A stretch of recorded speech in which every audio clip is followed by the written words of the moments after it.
야곱은 자기 아버지가 살았던 가나안 땅에서 살았습니다. 다음은 야곱의 가족 이야기입니다. 17살이 된 젊은 요셉은 그의 형제들과 함께 양떼를 치고 있었습니다. 요셉의 형들은 그의 아버지의 첩인 빌하와 실바의 아들들이었습니다. 요셉은 형들의 잘못을 아버지에게 가서 그대로 일러바치곤 하였습니다.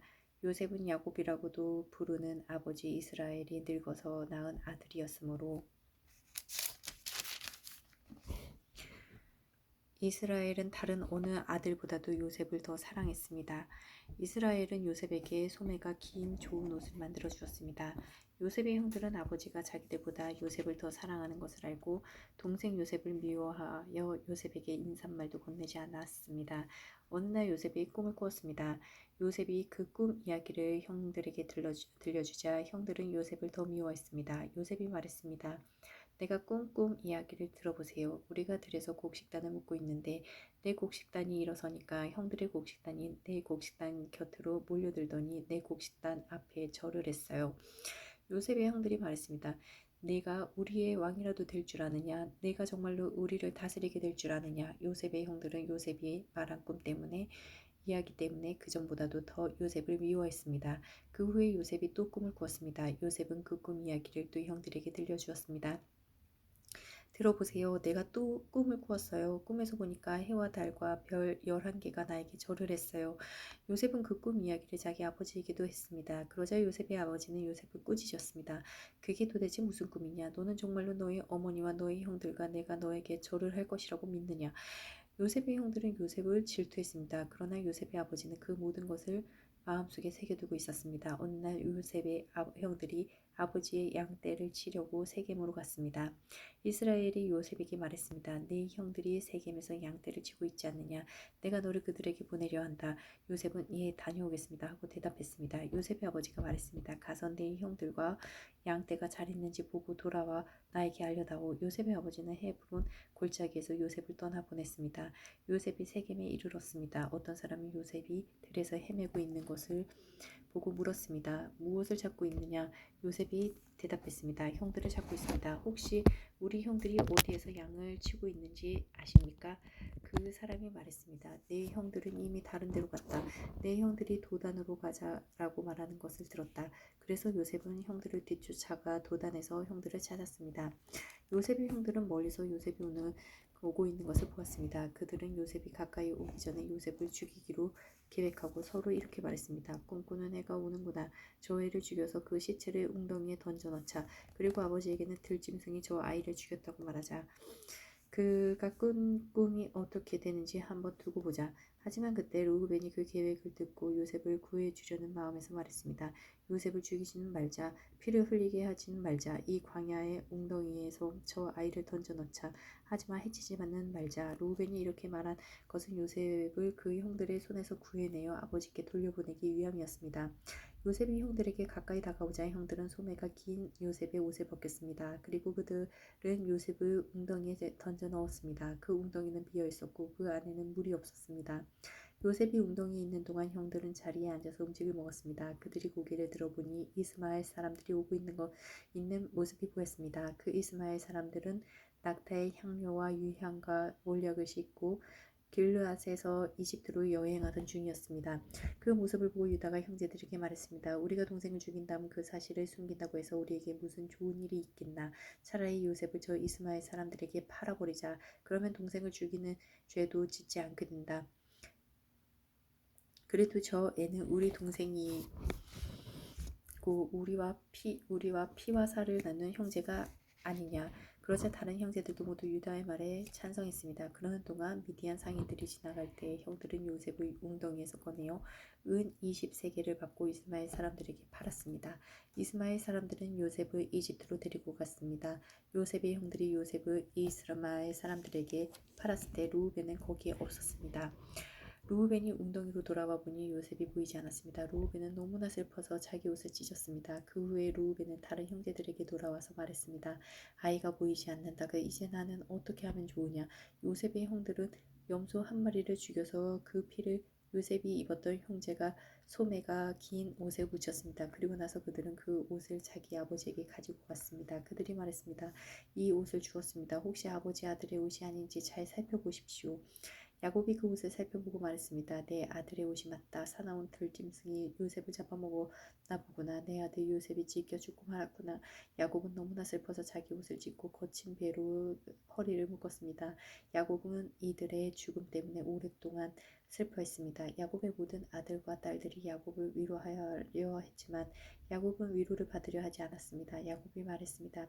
나는 울다가 죽어서 내 아들에게로 갈 것이다 하며 야곱은 아들 요셉을 위해 울었습니다. 그러는 동안 요셉을 산 사람들은 요셉을 이집트로 데리고 가서 보디발에게 팔았습니다. 보디발은 파라오의 신하였고 왕궁 경호대의 대장이었습니다. 그 무렵에 유다는 자기 형제들 곁을 떠났습니다. 유다는 히라라는 사람과 함께 살았습니다. 히라는 아둘람 마을 사람이었습니다.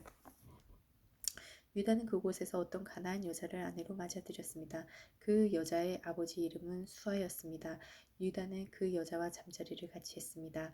여자가 임신을 하여 아들을 낳았습니다. 유다는 아들의 이름을 엘이라고 지었습니다. 그 후에 여자가 또 아들을 낳았습니다. 여자는 그 아들의 이름을 오난이라고 지었습니다. 그 후에 여자가 또 아들을 낳았습니다. 여자는 그 아들의 이름을 셀라라고 지었습니다. 여자가 셀라를 낳은 곳은 거십이었습니다. 유다는 다말이라는 여자를 자기의 첫째 아들 엘에게 아내로 주었습니다. 엘은 유다의 맏아들이었습니다. 그러나 엘은 여호와께서 보시기에 나쁜 일을 했으므로 여호와께서 엘을 죽이셨습니다. 그러자 유다가 엘의 동생 오난에게 말했습니다. 가서 너의 죽은 형의 아내와 같이 자라거라. 그렇게 해서 내 형의 자손을 낳아주는 것이 내 의무다. 그러나 오난은 그렇게 해서 자손을 얻더라도 그 자손은 자기 자손이 되지 않는다는 것을 알았습니다. 그래서 오난은 다말과 잠자리를 같이 하다가도 다말이 절대로 임신할 수 없게 땅에 정액을 쏟아냈습니다. 그러한 오난의 행동은 여호와께서 보시기에 나쁜 일이었습니다. 그래서 여호와께서는 오난도 죽이셨습니다. 그 후에 유다가 며느리 다말에게 말했습니다. 내 아버지 집으로 돌아가 있거라. 그리고 내 막내 아들 셀라가 어른이 될 때까지 결혼하지 말고 있어라. 유다는 셀라마저도 그 형들처럼 죽을까봐 두려웠습니다. 다말은 자기 아버지 집으로 돌아갔습니다. 오랜 세월이 지난 뒤에 유다의 아내가 죽었습니다. 유다의 아내는 수아의 딸이었습니다.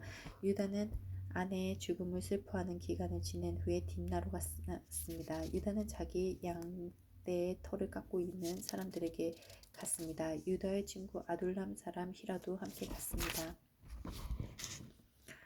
다말은 시아버지인 유다가 양떼의 털을 깎으러 딥나로 갔다는 이야기를 들었습니다. 그래서 다말은 과부들이 입는 옷을 벗고 얼굴을 베일로 가렸습니다. 다말은 에나임 문에 앉았습니다. 에나임 문은 딥나로 가는 길에 있었습니다. 다말이 이런 일을 한 까닭은 유다의 막내 아들 셀라가 다 커서 어른이 되었는데도 유다가 그 아들을 자기와 결혼시키려 하지 않았기 때문입니다. 유다는 다말을 보고 그녀를 창녀라고 생각했습니다. 다말이 자기 얼굴을 베일로 가리고 있었기 때문입니다. 그래서 유다는 여자에게 가서 말했습니다. 우리 같이 가자. 유다는 그 여자가 자기 며느리 다말이라는 것을 몰랐습니다. 여자가 물었습니다. 제가 같이 자드리면 그 값으로 무엇을 주실 건가요? 유다가 대답했습니다. 내 가축들 중에서 새끼 염소 한 마리를 보내주겠다. 여자가 대답했습니다. 그러시다면 염소 새끼를 보내주시겠다는 약속의 물건을 먼저 맡겨주시는지요? 유다가 물었습니다. 어떤 것을 맡기면 좋겠느냐? 다말이 대답했습니다. 가지고 계신 도장과 끈과 지팡이를 주십시오. 유다는 그것들을 여자에게 주었습니다. 그리고 나서 유다와 다말은 잠자리를 함께 했고 다말은 임신을 했습니다. 다말은 집으로 돌아갔습니다. 다말은 얼굴을 가리고 있던 베일을 벗었습니다. 그리고 다시 과부들이 입는 옷을 입었습니다. 유다는 자기 친구 리아를 시켜 그 여자에게 새끼 염소를 보내면서 자기가 맡겼던 도장과 지팡이를 찾아오라고 했습니다. 그러나 히라는 여자를 찾지 못했습니다. 히라가 에나임 마을의 사람들에게 물었습니다. 여기 길가에 있던 창녀는 어디에 있소? 사람들이 대답했습니다. 여기는 창녀라고는 없소. 히라는 유다에게 다시 가서 말했습니다. 여자를 찾지 못했네. 그곳에 사는 사람들이 여기에는 창녀라고는 없소라고 말하던 걸 유다가 말했습니다. 내가 맡겼던 물건들을 그 여자가 그냥 가지도록 내버려 두게. 괜히 우리만 망신당할까봐 걱정일세. 약속했던 염소를 보냈지만 자네가 그 여자를 찾지 못해서 못 준 것 아닌가. 3달쯤 뒤에 어떤 사람이 유다에게 말했습니다. 당신의 며느리 다말이 창녀와 같은 짓을 했소. 지금 그 여자는 임신 중이요. 그러자 유다가 말했습니다. 그 애를 끌어내어 태워 죽여버려라. 사람들이 다말을 끌어내려 하자 다말은 자기 시아버지께 어떤 이야기를 전하도록 했습니다. 다말이 말했습니다. 이 물건의 주인이 나를 임신시켰습니다. 이 도장과 끈과 지팡이를 잘 살펴보십시오. 이것이 누구의 것입니까? 유다가 그것들을 알아보았습니다. 유다가 말했습니다. 그 애가 나보다 옳다. 내가 내 아들 셀라를 주기로 약속하고도 약속이 지키지 않으니 그 애가 이런 일을 한 것이다. 유다는 그 뒤로 두 번 다시 다말과 같이 자지 않았습니다. 다말이 아기를 낳을 때가 되었고 배 안에는 쌍둥이가 들어 있었습니다. 다말이 아기를 낳는데 한 아이가 손을 내밀었습니다. 산파가 그 아기의 손에 붉은 줄을 메어주면서 이 아이가 먼저 나온 아기다 하고 말했습니다. 그런데 그 아기가 손을 거두어들였습니다. 그리고 다른 아기가 먼저 태어났습니다. 산파가 말했습니다. 어쩌면 내가 먼저 터뜨리고 나왔구나.